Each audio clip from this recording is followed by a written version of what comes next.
Welcome to another episode of On the Middle East. My name is Amran Zaman, and today's conversation will focus on the Kingdom of Saudi Arabia and the enormous challenges posed by the Iran conflict. The continued blockade of the Hormuz Strait is depriving the kingdom and its Gulf neighbours of their ability to sell oil, throwing yet another big wrench in Riyadh's ambitious development plans. It's impossible to tell when the conflict will end and on what terms, making it ever more difficult for Saudi Arabia's de facto leader, Crown Prince Mohammed bin Sultan, to steer his country through the crisis. Michael Ratney, the United States' former ambassador to Riyadh and a non-resident senior advisor at the Center for Strategic and International Studies in Washington, explains why. So welcome to our program, Ambassador. Thank you. So, Good to be here. Well, it's very lucky for us to have you since you're so much in demand. So let's just go straight to the point and, I'll address the question of whether Saudi Arabia wants regime change in Iran or not. Oh, so that's a more complicated answer than the question suggests, I have to say. I think the Saudis have zero love for this Iranian regime. You know, it's been nothing but a menace for them and the whole region for many, many years. I think they had great trepidation about launching this war, though, because I think their fear was that the Iranians would be antagonized, they would launch reprisals, including against Saudi Arabia, which they have. And I think they feared that at the end of the day, that Iranian regime would still be there, but with everything in an essentially worse situation. And that seems to be what we're finding right now. So not only is the Iranian regime still there, perhaps not as intact as it was prior to the war, but still able to exercise command and control. They still have missile capacity, they still have drones. They still control proxies in Iraq and Yemen and elsewhere in Lebanon. And now they've effectively closed the Strait of Hormuz. So in many ways, it's worse than it was before the war started. So I think for the Saudis, I think they're confounded by all this. They didn't want this war. They fear escalation because their energy and other forms of infrastructure are highly vulnerable. And yet it's hard to imagine how the region goes on with this kind of sword of Damocles hanging over everybody's head. Well, we just saw the UAE sort of do something quite extraordinary, which is to break ranks with OPEC and announce that it was going its own way and probably hitching its wagon very firmly to Israel and to the Trump administration. How is Saudi Arabia reacting to that? How is Saudi Arabia positioning itself? Do you see it following in the steps of the UAE, not necessarily by leaving OPEC, but basically deciding we need to get the job done, we need to get rid of this regime? Yeah, I think within the GCC, there's effectively a range of views about how to deal with this.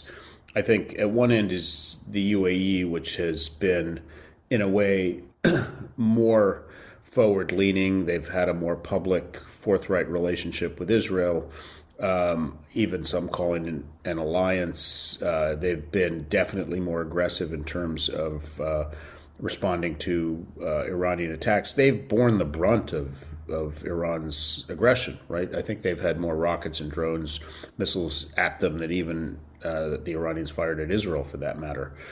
And so I think they've been all in with the United States. They've had a very collaborative relationship with Israel. I think the Saudis have a bit more trepidation about that. The Saudis have other factors to think about. I think they share with the Emirates this kind of real concern about what happens if this Iranian regime is left intact. I think at some level they recognize that Israel is also pursuing that objective, but I think they have real concerns about it. I think they have concerns partly because the prospect of a relationship with Israel, a public relationship, is not popular in Saudi Arabia and the broader Muslim world. Saudi's a bigger country. They're the home of Mecca and Medina. They have other factors to consider. And I think they also have concerns about Israeli policies writ large in the region and the effect that has both on regional stability and on public opinion about a relationship with Israel. So I don't think it's that easy for them. Other countries in the Gulf, I think, are somewhere amongst those, either kind of more forward-leaning about trying to kind of push back on these Iranian efforts and try to support American and Israeli efforts, and others that kind of just basically want a de-escalation of this conflict, a de-escalation that includes an opening of the Strait of Hormuz, but one that basically removes the threat of rocket and drone attacks against their own territory. But to the extent that the Pakistanis are pretty much often seen as a proxy for Saudi Arabia, or let's say a close strategic ally, to put it more diplomatically, we can assume, I guess, that the Saudis are interested in a deal, correct? Yeah, I think that's fair to say. And this somehow seems to have placed them at odds with the UAE, which also displayed its wrath to some extent to Pakistan by withdrawing all that money from their banks. So, being that all these countries have been attacked by Iran, one would have thought that perhaps this would unite the Gulf countries and help the Saudis and the UAE overcome their differences. But what seems to have happened is the opposite, that these differences have come into even sharper focus. Could you comment on that, Ambassador? Certainly from the U.S. perspective, it would be great if all of the GCC countries worked collaboratively with each other and with us, because that would have presented not only a common front, but also greater opportunities for collaboration and interoperability between all of these militaries. The GCC, the reality is it's never been a monolith. They have different views. And I think the stress of this war has brought some of those to the forefront. This Saudi Emirati tension obviously predates this war, relates to a lot of things: regional competition, kind of regional attitudes towards proxy forces and non-state actors in the region. They're also purely economic competitors as well, and perhaps there's some personality differences that lots of folks like to speculate on. So that predates the war. In a sense, there was some hope that the war would help bring them back together and make common cause. And I think there was perhaps a hint of that at the beginning, but now we're seeing kind of some of these divides appear again. I think that's just the reality. I think, again, I think of it in terms of how does the United States deal with it? We've long sought kind of a coherent GCC partner that can work together specifically against a threat like the Iranians. This probably does make it more complicated, but on the other hand, I do think the U.S. Central Command has good relationships with each of those partners and finds a way to kind of, work effectively with each of them. But getting back to my earlier question, isn't the UAE at some level sort of squeezing the Saudis, that may perhaps forcing them to pick sides, because it does put the Saudis in a rather awkward position, doesn't it, vis-a-vis the Trump administration at some level? Yeah, it kind of goes back to what I said earlier. I think for the Saudis, they're really in a tough position because I think I think they share with the UAE and every other country in the Gulf this desire just to be done with this Iranian regime once and for all, with their nuclear ambitions, with their ability to threaten commercial shipping, with their ability to threaten energy and infrastructure and population centers in the region. They would love to be done with it. But I think they're really nervous. What happens if they escalate, if they don't just support the United States, but they escalate themselves? The Iranians have the ability to attack much, much more aggressively. Their energy infrastructure, their desalination facilities would be horrific, their population centers. And I think they're trying to balance all of these things, kind of concern about what happens if the Iranians launch a major reprisal, a real imperative to maintain a positive relationship with the Trump administration, but also kind of their primary objective, which is to kind of get back to business, their domestic economic development, their social transformation. And it's a social transformation that really needs an absence of conflict in the region. So I think for them, as much as they would like the Iranian regime gone, what they really need in the near term is just a de-escalation of this conflict.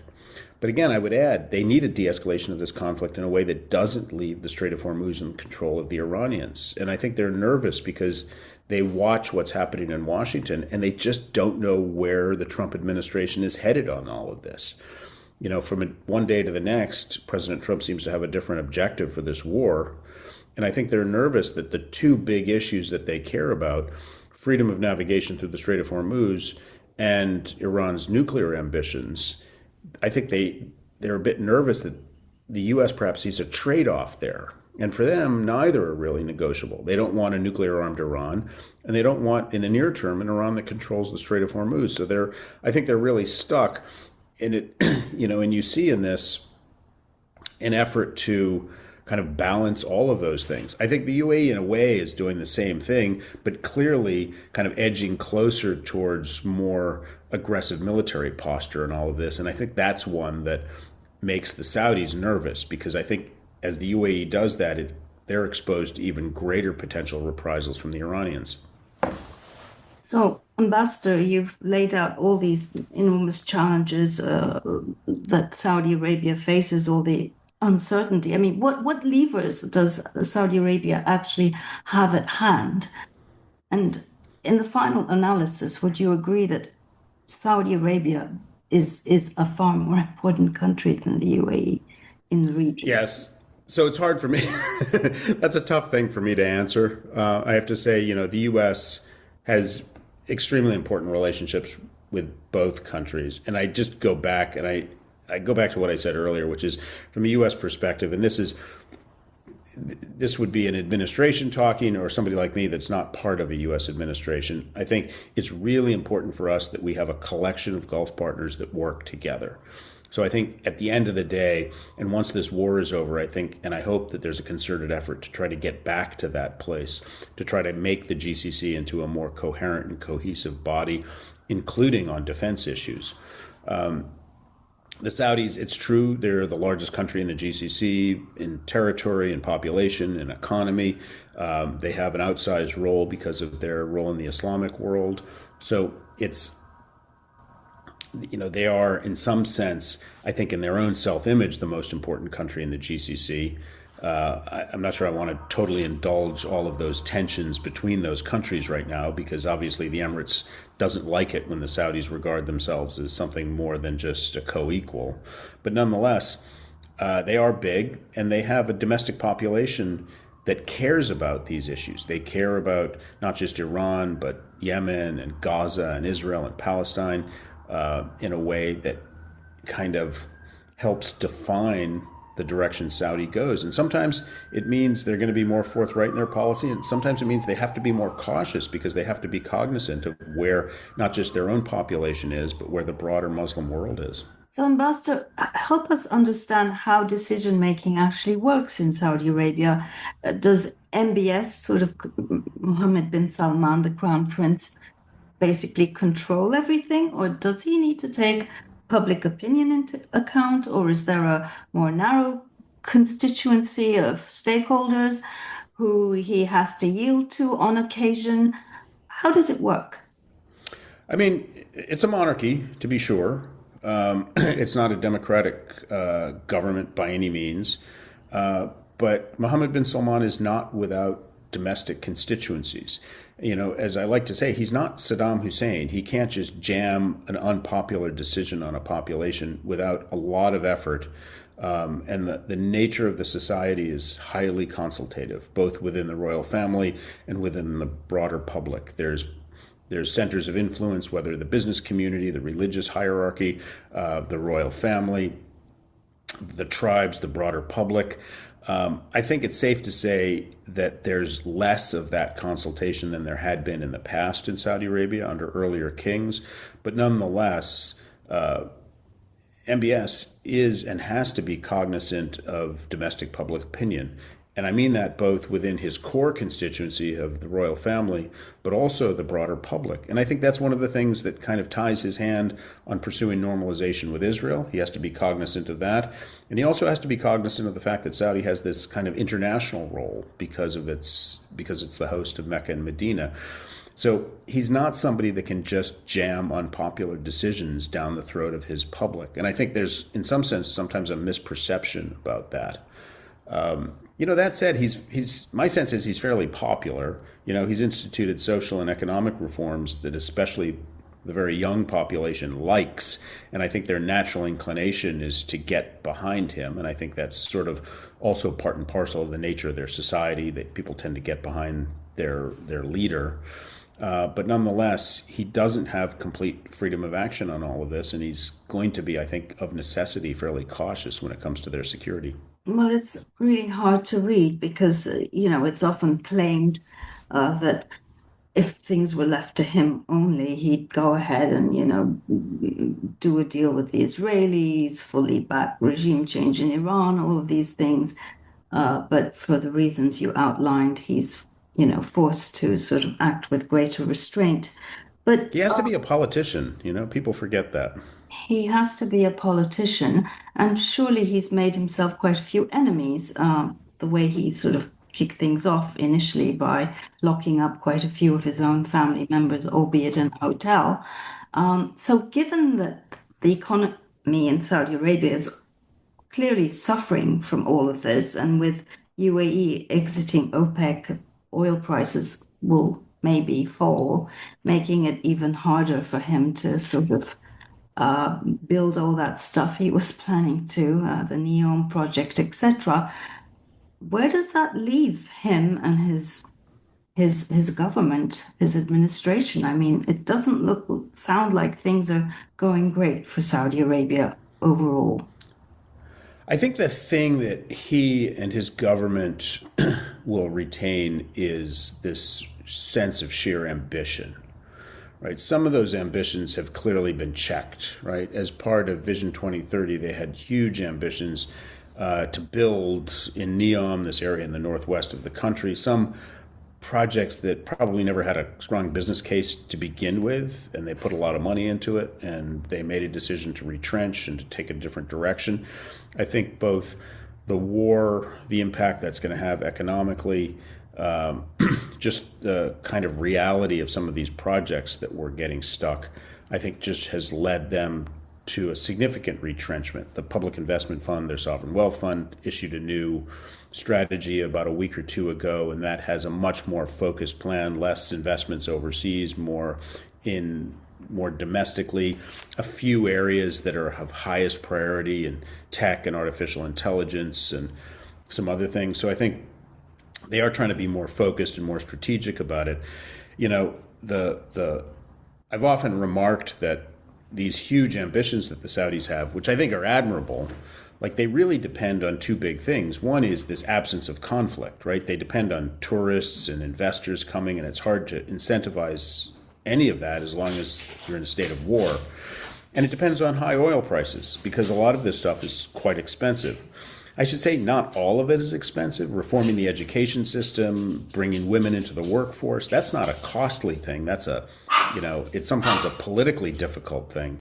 You have these two factors that are kind of frustratingly out of their full control, right? This war, both with the Houthis in the past, but now this much, much bigger war with Iran highlights just the fragility of the regional environment. As much as they might want to keep conflict away, conflict sometimes imposes itself on Saudi. And oil prices are hard. They're hard to control, right? Now, oil prices now are high, but they're high at a moment where they're having more difficulty getting their oil to their customers. So even while oil prices are high, I think their revenue from oil is still down by about 10% because they're forced to divert it through the pipeline to the Red Sea and out the Bab el-Mandeb. The UAE, their revenue is down as well. The Kuwaitis and the Qataris, their energy revenue is down considerably because they don't have alternate routes. So these two factors, right? trying to keep the conflict away and trying to keep oil prices at a sustained and sustainable high level is really difficult. And I think that's what they're facing now. And this war is really highlighting a lot of that fragility. I think coming out of the war, I think there's going to be a lot of effort just to get back to sort of business as usual. They'll do what they can to kind of manage oil prices, obviously without the Emirates as part of OPEC, and they'll get back to kind of their original approach to their regional policy, which is kind of de-escalation as opposed to stoking conflict. And I mean, does this also mean that going forward, both of these countries, which are so ambitious, have regional sort of ambitions, will be scaling those back? Do they have You less know, money to spend on trying to be the great leader of the region? I mean, will countries like Syria, for example, suffer as a result? What will happen to the RSF in Sudan? Are they likely to get less support or maybe the opposite? I think about all of that, and it's to me it's kind of unknowable until the dust settles. We don't really know when this war is going to end. Now Trump is sort of suggesting that he might be prepared to go back to military action. That would definitely throw a wrench in any effort to kind of de-escalate the conflict or stabilize oil prices. The Iranians clearly are not out of tools in their toolbox if they want to kind of launch reprisals, antagonize the region. So we're not out of this yet. And until we know the circumstances and until we know how long this is going to last, it's a little hard to predict what happens. Do these countries become much, much more inward looking? Do they continue their regional policies? What does this mean for their generosity for humanitarian and development assistance overseas?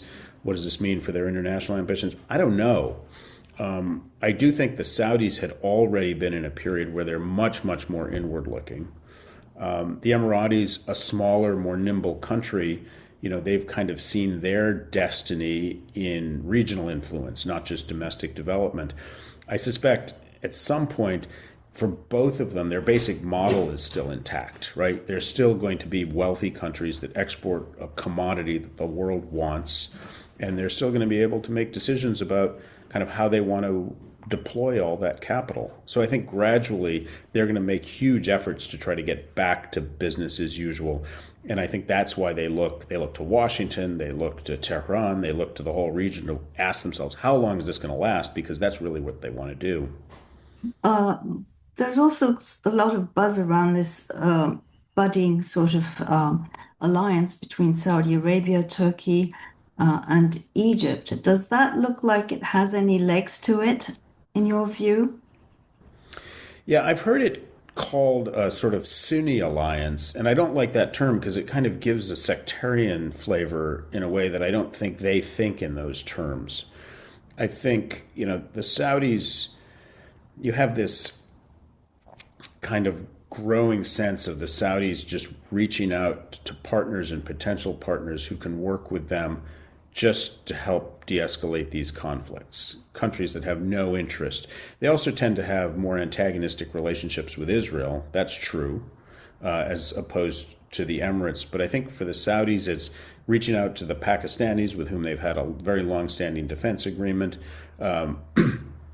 Even Turkey, with whom they've had a very, very difficult relationship, especially in recent decades, and trying to find some pragmatic approach to help get back to kind of a region in which Iran doesn't continue to stoke trouble, but you basically have enough calm that you can get back to business. So I think, at a time of conflict, people reach out to whoever they can. I think they try to improve their relationships if it's going to serve their interests, and I think that's what the Saudis are doing. I think that's what Egypt and Turkey are doing as well. Once the war is over, I think we might get back to kind of a more kind of clear-eyed sense of what those relationships are all about. Final question. You've obviously met the Crown Prince numerous times. Would you say that he's matured over the time that you were in contact with him? I mean, what kind of a guy is MBS? Is he fun to be around? Just tell us a little bit about him. He's a fascinating guy. You know, the thing that I often remark is that he has a lot of bandwidth. He keeps just an extraordinary amount of data in his head, and he has opinions about every aspect of his country and his region, and he's able to cite facts and figures in a very nimble way that sort of impresses people. He's also disarming, to use that term. He's very blunt in a way that I think even people who are critical of him, and I've seen visitors from Washington in that category who sit down with him, leave somewhat impressed by his ability just to be kind of straightforward about what they're up to and why they're up to it. He's definitely matured. I mean, and he's a young guy, right? So I think when he started to assume power, when he became defense minister and then crown prince, he was quite young. And it was this period, you know, during that whole era of the escalation of the war in Yemen and the cutting off of Qatar and kidnapping the prime minister of Lebanon and the Khashoggi killing. Like, there was a lot of really recklessness, I think. And it was, to me, it was always this effort to sort of, you know, I think Saudi had this self-image of the strongest, biggest, most important country in the region. They could shape this region to their will. And much of it didn't work, right? The war in Yemen ground on. Hezbollah maintained control of Lebanon. The Qataris became, if anything, more self-sufficient. You know, the Khashoggi murder, all it did essentially was risk making Saudi Arabia a pariah. The criticism globally really grew intense. And I think he learned from that. And it was also a period where he was, I mean, he was maturing in a sense, but he was also growing much more. His focus was very much inward, you know, less a desire to shape the region and more desire to transform a country that he felt was on an unsustainable path and needed dramatic kind of shock therapy. And so he stopped trying to shape the region, and the focus became on Saudi Arabia. And I think with that, he became the MBS that we know now. And would you say it was there that he and MBZ sort of diverged, sort of? Yeah, so that's a more complicated question. I think possibly, because I think that's one piece of a bigger puzzle. I think it, in a sense, that was the moment in which they went from this sort of mentor-mentee relationship to actual competitors, right? Don't forget, they're competing. They're both oil exporters. They both aspire to be business centers and have regional and international airlines and invest in renewable energy and tech and AI. So at some level, they're economic competitors. But because they're different in size and different in kind of regional outlook, their foreign policy started to diverge. And it may well be, again, I wish I had better insights into this, that at a personal level, they seem to grow increasingly tense. So I think probably around that period is when that relationship started to fracture, but I think for a lot of complicated reasons. But in the final analysis, given Saudi Arabia's weight, would you say that if Saudi Arabia were to invest enough diplomatic capital into a deal with Iran, that it would be in a position to, first of all, help secure one, and second, to help moderate Iran's behavior in ways that would buy everybody the calm that you say is so important for these countries going forward? And a way out for the US, which, I mean, Trump clearly wants to get out of this. Yeah, look, it's a good question. I think the Saudis, like others, feel like Trump got us into this war, so Trump has to figure out how to get us out of this war, but not in a way that disadvantages all of the countries of the region. I think Saudi took the step, you know, the Pakistanis got involved diplomatically. I think, as you pointed out, I don't think they would have done that if the Saudis weren't supportive of it, I think. They were probably behind it because of their longstanding relationship. The Saudis have a relationship with China that I think they would seek to deploy. But again, I think they feel a bit frustrated because they weren't consulted about the war. It's not Trump's decision to launch it, not the timing of it. And clearly, there haven't been discussions about what the objectives of the war are because those change so frequently. So I think the Saudis, as much as they would like to be helpful and figure out a way to de-escalate in a way that doesn't disadvantage them, I just don't think they know quite how to cut into that just because Trump's decision-making is so capricious. Yeah, a lot of imponderables. Yeah. Well, Ambassador, thank you so very much for joining us here today. Amber, nice to see you. And that's it for today. Thanks for tuning in, and for more in-depth coverage of the Middle East, please go to our website, www.al-monitor.com.